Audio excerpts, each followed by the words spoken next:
We're not hearing any horror stories from the intensive care units anymore, from the emergency rooms. We're not seeing any body bags outside of hospitals. We're not seeing any of these mass graves being dug on the island near Manhattan over there. We're not hearing anything about the COVID at all. It's like it poof went away all of a sudden. Conveniently, huh? Here's what I think happened with the COVID, and I'm pretty sure that I'm right. All right, I'm basing this upon my observations of how the virus actually attacked what it did in the world as far as all these trials. Every morning I watch the ICU Advantage, or every couple of days, and the first thing he does is he talks about the numbers from all over the world. You know, the death rates and the infection rates, and he's also doing the antibody rates as well now. Okay, so based upon my observations, here's what I actually think happened with the COVID. Okay, I believe it was designed to be a diabolical weapon, designed to do exactly what it did, or what it was capable of doing. I believe it operates like this. Because it's a novel virus means it's a brand new virus. It means nobody has antibodies to it, okay? It's not any worse than anything else at all, any kind of virus that's out there at all, or any flu. But because it's new, and nobody has any antibodies to it at all, here's how it functions, okay? It's very, very sensitive to something called viral load. Viral load is how many actual particles of the virus you're exposed to when it first hits you. Because what happens is, if you get one little particle in your mouth, okay, then even if it's only one particle, it's going to try to replicate, okay? And your body has a chance, while it's replicating, it goes into 2, goes into 4, it's really quick, okay?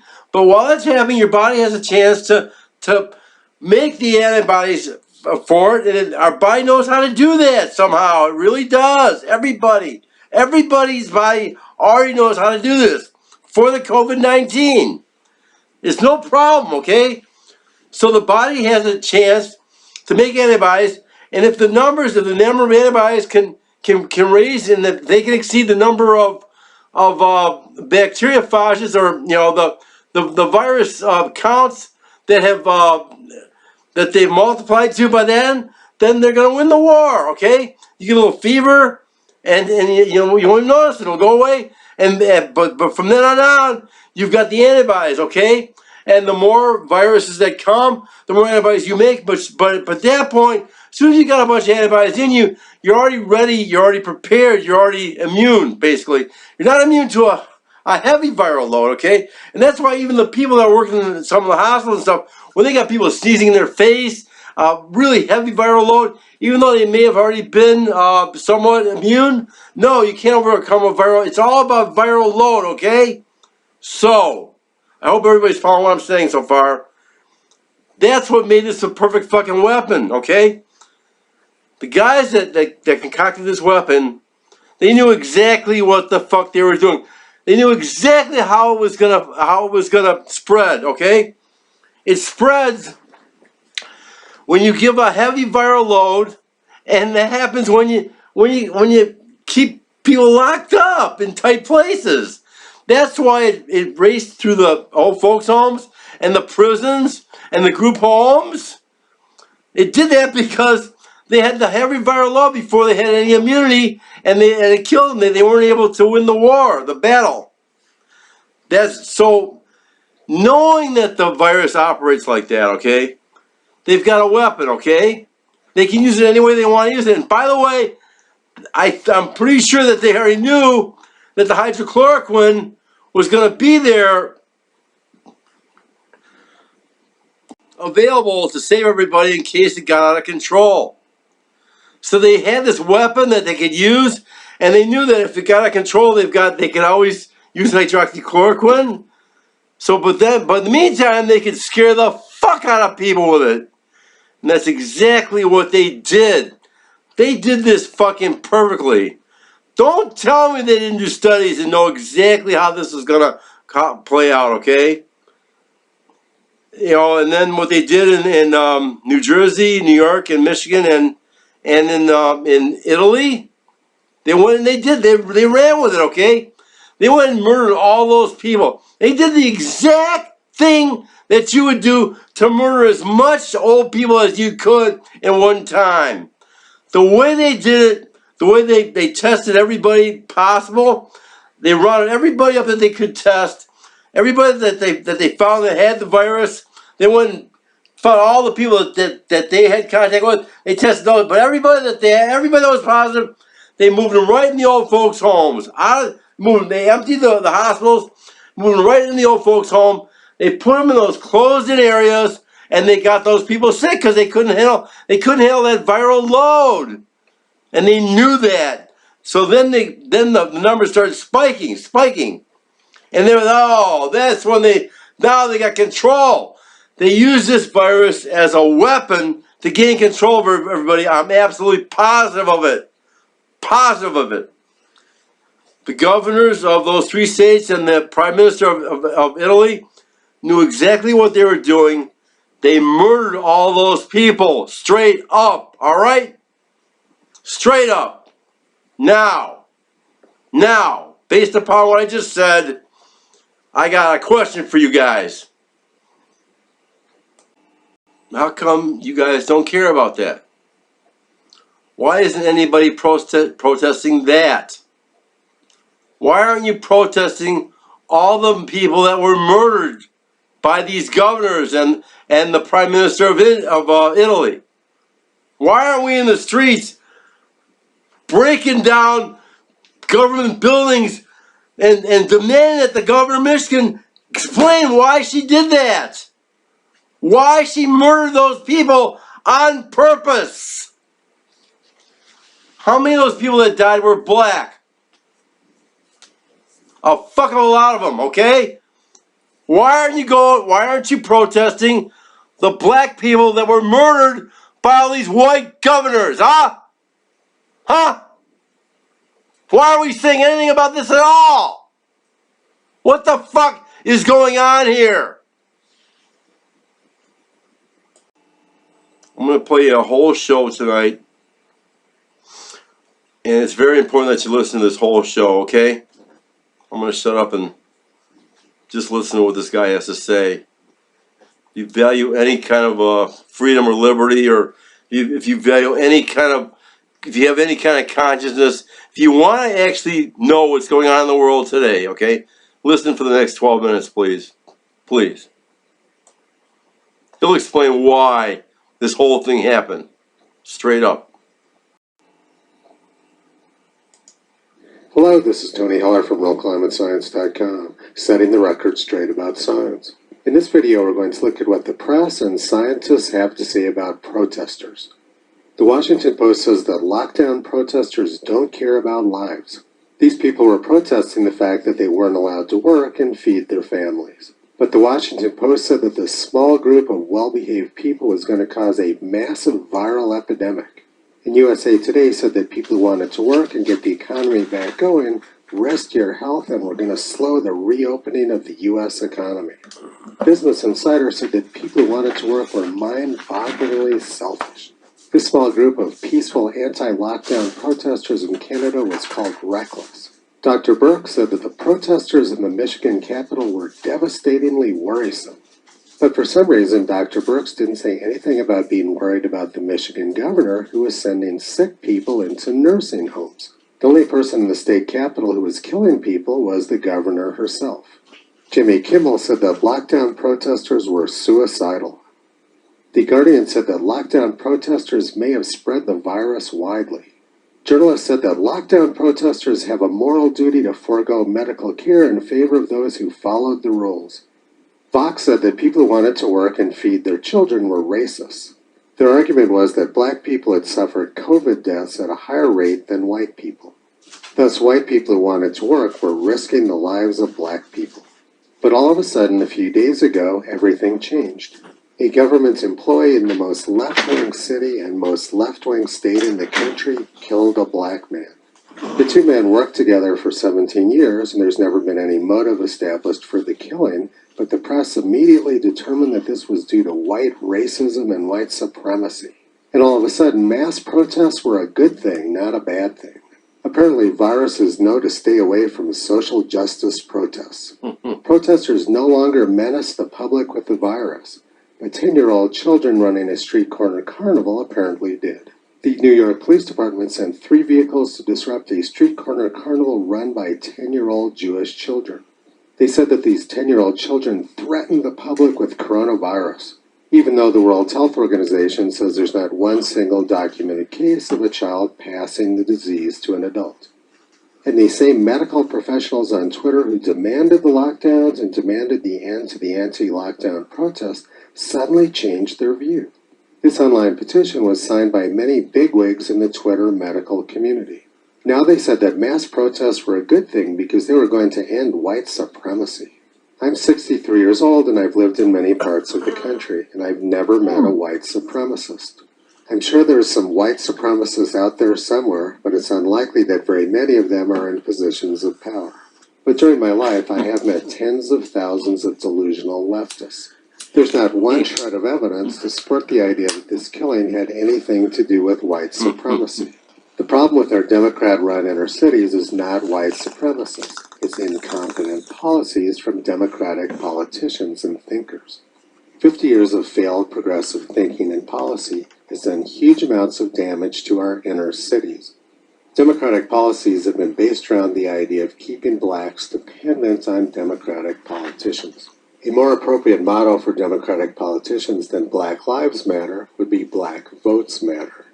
These protests have destroyed the lives and businesses of countless black people, yet these leftists continue to support them.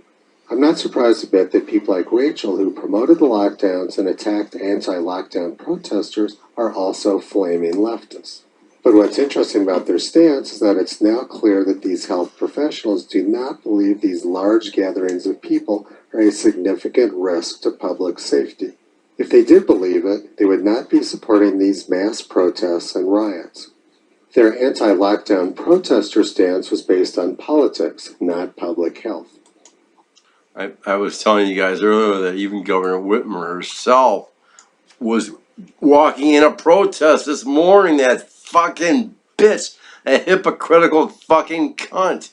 I can't believe her.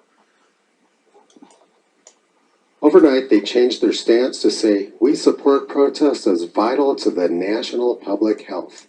Protests which support their political bias are a good thing and vital to the national health. But protests against their political position are a threat to public safety. I remember I was saying this yesterday. I came out with like 4 videos yesterday and 4 or 5 videos today, and because these are critical times, ladies and gentlemen. These are the most dangerous times in the history of the fucking planet. The planet has never ever been threatened with a global enemy ever. Never. The first time. It's really dangerous times right now. That's why you got to listen to stuff like this. Listen to this guy. If you would listen to this person, you'd be listening to the voice of reason. You'd realize what's going on, and you wouldn't be led like a sheep to follow that guy into the jewelry store and create havoc, because that's what they want you to do. That's what they're telling you to do. Don't get me going. Position is all about politics, not public health. But they are correct about one thing. Other than the violence of the protests themselves, the protests are not a huge threat to public health. This article appeared in the Wall Street Journal yesterday. It said, "Here's the good news. If you're an average American living outside New York City, the epidemic was a period with barely noticeable increased risk. Your chance of being an extra fatality was about 1 in 5,000, somewhat higher than your chance of dying in an auto accident in a year. And if you're under 50 with no serious health conditions, your risk was in the ballpark of 1 in 50,000, similar to your risk of dying in a fire." So why was New York City different? A more credible explanation is the incompetence of our state and local governments. Mayor Bill de Blasio, Governor Andrew Cuomo. The New York State Department of Health ordered the transfer of some 4,300 COVID-19 patients from hospitals to nursing homes. This exposed the oldest, frailest, and most vulnerable to the virus. There was never a huge threat to the general public. The threat was to nursing homes, and that was coming from government officials. And like I was telling you guys, that was a heavy viral load to people that had never had any exposure at all. Zero immunization with a heavy viral load. They actually put these guys right next to them in beds, you know, with sometimes the guy be 20 years old and hitting the guy in the mouth like on that other video I showed you guys. I mean, imagine that. State and local government officials also created the lockdowns, which put 40 million people out of work so far. These Twitter health professionals say that it's vital to the national public health to have these demonstrations and riots. But it's not okay to go to work, go to church, attend sporting events, or attend concerts. These professionals say that it's safe to riot, but it's definitely not safe to go to school. These health professionals seem to think that looting and burning cities is okay, but listening to country music and watching rodeos is much too dangerous. And look who else has jumped on board in support of the rioters. Greta. Whoever writes Greta Thunberg's tweets no longer seems to be too worried about climate. Now they have rioters to support instead. And why would they worry about climate? The lockdowns achieved all of the goals of the Green New Deal already. They've succeeded in largely destroying the airline industry and putting tens of millions of people out of work. CO2 emissions are way down. Climate alarmists have gotten exactly what they wanted. Another prominent climate scientist, Jessica Turney, says it's about racism and white supremacy. These people seem to have no qualms lying about climate or any other topic which suits their political agenda. And the world's #1 climate fraudster, Michael Mann, is still stuck on the Russia collusion big lie. This never had anything to do with Russia collusion, Ukraine, climate, a virus, or racial justice. This has always been about trying to reverse the results of the last election and interfere with the next election. It's about unscrupulous people trying to seize power away from the public. This is exactly what President Eisenhower warned about in his farewell address in 1961. In the councils of government, we must guard against the acquisition of unwarranted influence, whether sought or unsought, by the military-industrial complex. When he goes on, he's got his whole speech in here. I'm going to skip over Eisenhower's speech. Go to the end of this, okay? Give me a second here. He basically warns of the overthrow of like a shadow government by guys like the guys that run the medical schools and set all the policies, and they get the government behind them. Could itself become the captive of a scientific, technological elite. People like Michael Mann and Jessica Turney are exactly who President Eisenhower was warning us about. But we don't have to listen to unscrupulous academics. We don't have to send sick people to nursing homes like they did in Italy, New York, and Michigan. One country which ignored the doomsayers about COVID-19 was Belarus, and they did much better than the United States or most of the countries in Europe. Belarus protected their old people, and they protected their young people by allowing them to live life. They never shut down their civilization, and they never shut down their professional sports. People in Belarus go to football matches for their entertainment. They don't go out on the street and burn down and loot businesses. Our civilization is threatened by leftists who won't allow people to burn cities down, but want to ban 10-year-olds from holding a street corner carnival.